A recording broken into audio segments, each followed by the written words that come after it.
It's very important to stay one step ahead in the marketing game. When you're creating your ad campaigns, most of the times we don't realize that there may be a lot of things that we should have ideally done even before the campaigns began running. For example, you've ran an ad campaign.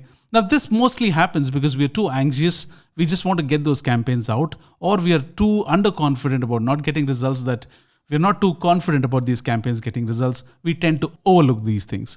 To avoid that, here are a few things that you need to be doing if you want to milk your marketing campaigns. Even before you spend your first marketing dollar, set up a Google Analytics account and start tracking your analytics.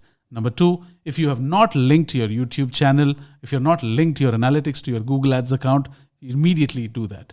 Number three, create audiences for your YouTube audiences, for your YouTube visitors and website visitors. If you don't do that, if you wait until for your campaigns to perform, very soon you will realize that your video ads have garnered about 10,000, 9,000, 15,000 views, but you don't have an audience which you could have capitalized if you had these audiences in the first place. This holds good for your Facebook campaigns as well. Before you even create your campaigns and spend your first marketing dollar, have your audiences set up, make sure all the linkings are done properly. Thank you so much. My name is Casey. Until next time. Ciao.